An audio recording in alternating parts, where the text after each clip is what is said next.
William Morrow and HarperAudio present The Patient, a novel by Jane Shemilt, performed by Hilary Maclean. Prologue. June 2017. The footsteps were buried inside other sounds to start with. Rain pattering on leaves, branches sighing in the wind, a lorry in the distance on the Blandford Road. I thought I was hearing things again, things that Nathan had told me weren't really there. There were few streetlights along this path. The floodlit cathedral behind the trees cast shadows on the gravel. A woman had been murdered here at night 100 years ago.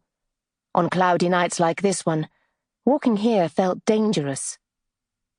Sometimes the constable who policed the close walked his German shepherd here, or the laughter of women up ahead going home from the pub would echo back. I'd feel included, or maybe just safer. I was out of luck tonight. I began to hurry. The footsteps were louder now, closer. They sounded real. My skin crawled, as if a swarm of ants were making their way from my collar up into my hair. I wanted to put my hand to the back of my neck, but I was afraid of other fingers reaching to touch mine. I wish I'd turned round. I should have done. I was 49, a doctor, a wife, and a mother, used to facing trouble. I skirted a puddle, and a few seconds later there was a little splash as a foot landed in the water. I began to run. Chapter 1. February 2017. My lawyer advised me to write everything down from the beginning. But it didn't have a beginning. Not like that. I'd been walking towards this for years. If I had to pick a time, I'd go back to the moment I parked my car in the almost empty car park 5 months ago. I needn't have done that. I could have gone straight home. I nearly did. Up to that point, the gods could have swerved me from my path, and I'd be at home with my husband now, instead of sitting in a brightly lit custody cell on my own. The lights in the health centre reception were still on, which was strange at 8 in the evening. Carol must be working late, waiting for me to return the medical notes after my weekly visit to Sarum nursing home. I had several bundles, lifetimes of problems and investigations, letters and results squashed untidily into pale brown cardboard envelopes. We kept those bundles for visits because they were portable, and we were used to them. A link with the past, when doctors had more time.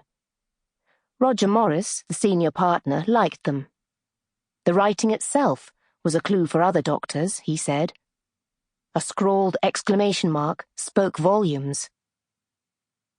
I almost didn't return them. Nathan would be at home. He might have started supper. We'd agreed to make an effort. I'd promised to play my part. But the notes belonged in the practice, and if I took them home, I'd be breaking a rule. Back then, I was still a good girl, as Nathan would say, or at least I went by the rules. It would take just a few minutes to dump them in the tray. I indicated right into the car park and drove through the gates. I'd leave straight afterwards, drive home through Salisbury's quiet streets, and then the quieter ones of the cathedral close, and still be back in time for supper. We'd watch the 10 o'clock news, and one of us would take the dog for a last walk. Nathan would check the doors were locked, and then we'd go to bed. We wouldn't have sex. Sex was rare these days. Nathan was preoccupied, and the truth was, I didn't want to make love. I couldn't remember when we last had, but I remembered the soreness, hormones, or the lack of them, lack of desire too. Sweating could overtake me at night. Headaches as well, piercing sometimes.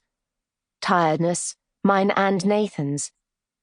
It was both our busy lives, and no one's fault. We were close enough, or so I thought. Sex didn't really matter. It didn't have to affect anything, though I see now that it did. It affected everything. Our bedside lights fell separately. Sample complete. Ready to continue?